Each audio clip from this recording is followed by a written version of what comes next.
Tragically, nearly 35% of Texans experience domestic violence from an intimate partner. Now more than ever, they need our support. Safe Haven provides freedom from domestic violence in the Fort Worth area. Thomas J. Henry is proud to team with Safe Haven to help end domestic violence through safety, support, prevention, and social change. Please join us to create a legacy of resilience and hope. Pickle, let's go to the hotline and let's welcome in the head coach of the Refugio Bobcats. We go to Refugio County to talk with Coach Jason Herring. Coach, how are you? I'm good, Haas. How you doing? How was your weekend? Unbelievable.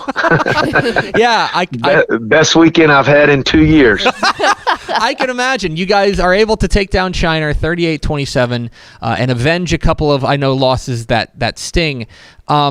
You've been pretty open about, there's some coaches who say, we just take one game at a time.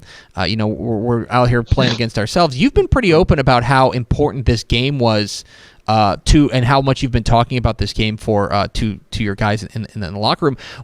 Maybe going into this week, what was your message to your guys, knowing that this was going to be a big game against a team that they certainly want to beat, but at the same time, to keep them focused?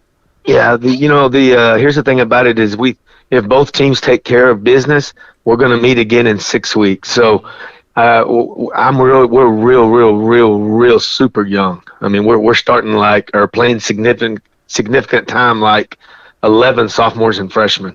So this team has a chance to be the most improved team I've ever had from week 1 to week 10 to week 13 to 14. So, we stressed it, and I told the kids it is a big game, but it's not the one that really matters. The one that really matters is when us and Shiner meet in the quarterfinals.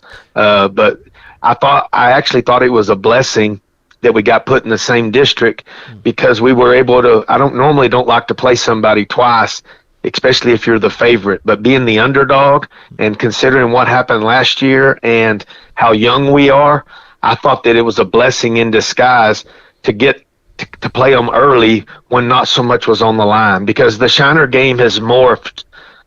Recently, the Shiner game has morphed into this 11,000 people, winner take all, and whoever wins it's going to win state.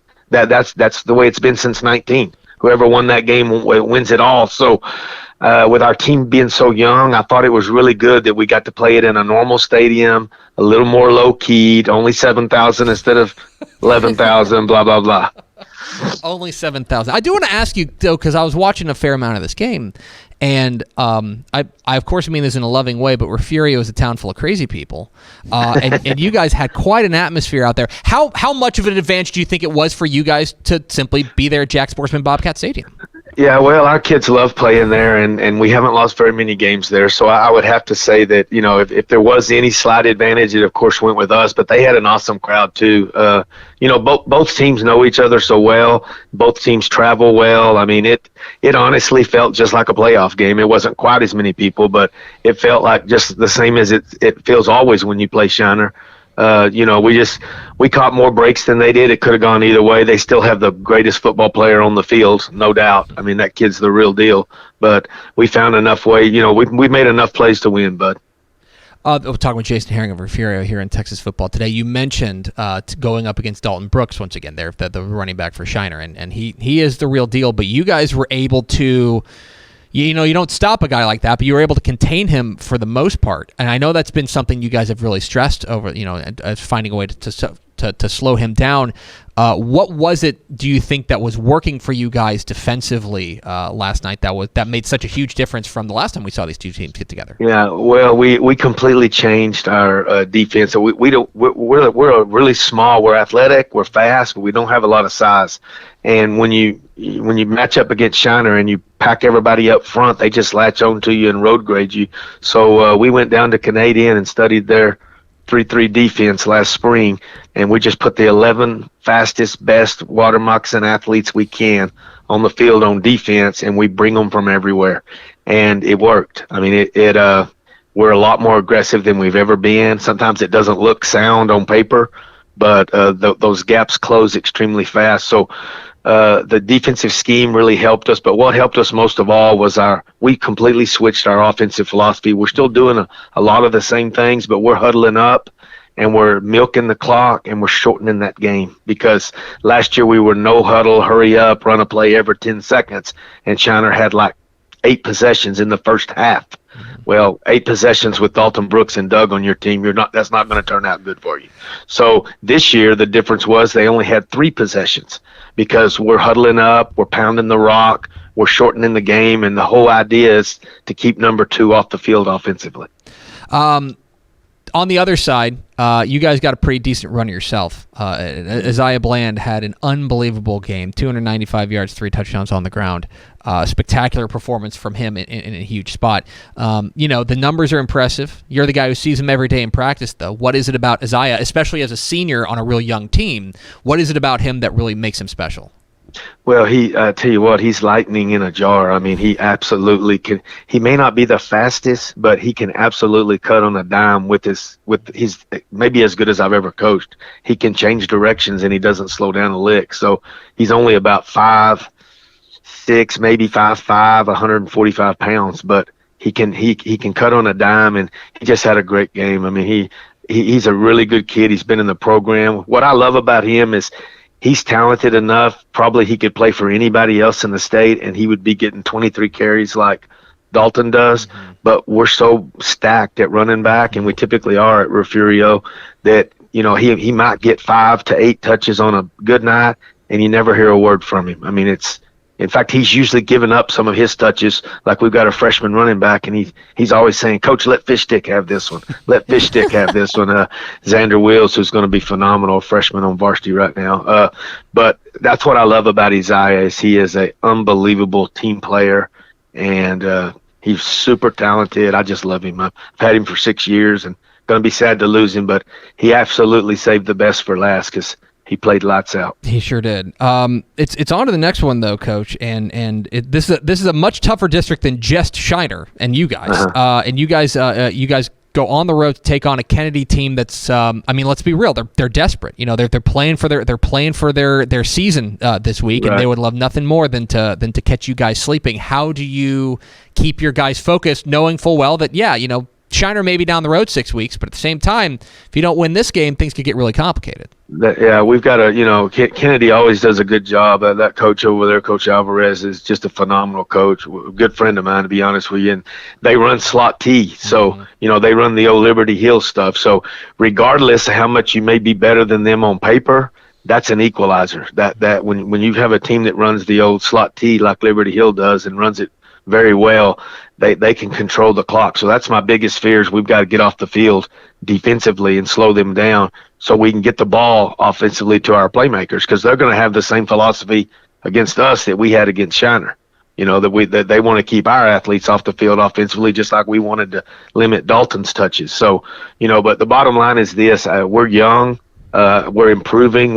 Ever since the Edna game, Tep, we got just absolutely embarrassed week 1 by what's turned out to be a real good Hitchcock team. Mm-hmm. I knew they were good, but I didn't see them just kicking our teeth in. But remember, I told you not to make any excuses, but that was a bunch of our kids' first game since 8th grade. When we're starting a bunch of puppies.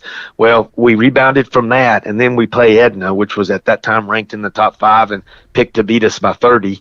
Way bigger than us, way faster, way stronger, and our kids somehow, they did what Refugio kids do. We pulled that out, and that completely changed our season. Since the Edna game, we have just been getting better and more.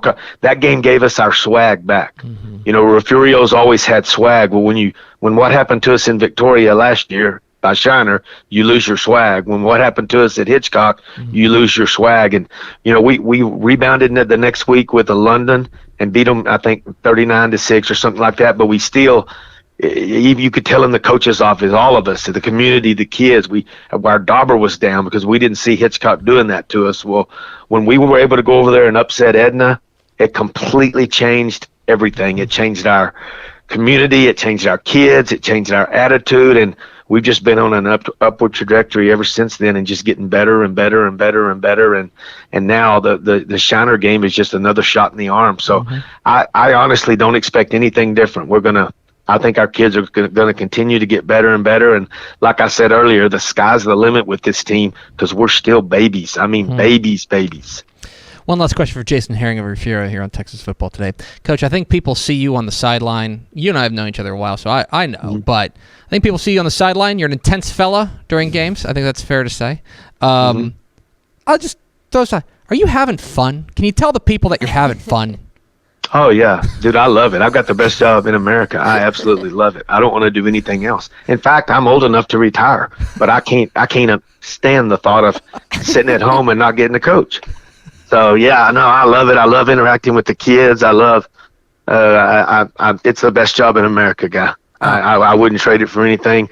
It's a great fit. It's why I've stayed here 16 years, and I plan on staying as long as he'll have me, bud.